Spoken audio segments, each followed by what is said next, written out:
So this morning I was reading a really cool research study about what helps couples rebuild and repair their relationship after infidelity. And I thought I would summarize some of the findings for you. So the first thing is that understanding the reasons why the infidelity happened was critical for people who did want to repair and restore their relationship. Now, understanding the reasons doesn't mean you agree with the reasons or that you think your partner made an appropriate choice, but that you basically understand why they acted the way they did, why they chose what they did, and you accept that that was their version of reality. The second thing was motivation. So this particular study found that the more motivated each partner was in trying to heal from the affair, the more likely the couple was to recover. So motivation is super critical to your healing and reconciliation.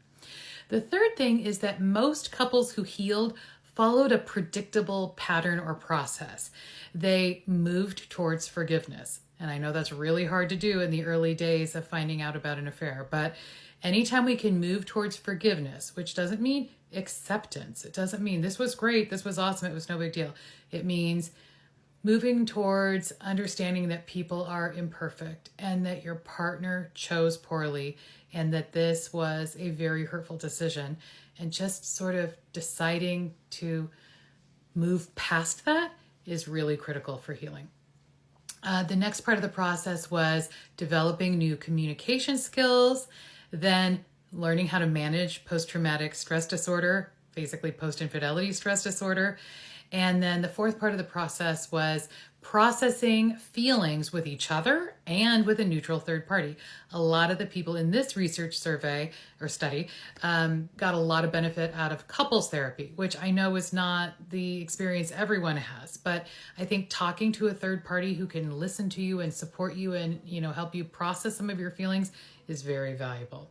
And then the final thing that Abrahamson and colleagues found, this was a 2012 paper, is that shifting the power dynamic in the relationship after the affair is critical, and establishing some new boundaries is also critical.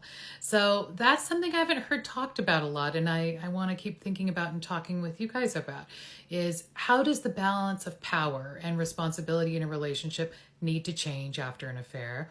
And what are the new boundaries that need to be established? Probably one of them is much better boundaries with members of the, gender that you happen to be attracted to if you were the person who strayed.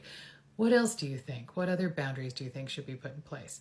So if you want to read more about this particular study, it's Abrahamson et al. 2012, Rebuilding and Repairing After Infidelity. So tell me what your thoughts, and let's talk about it more.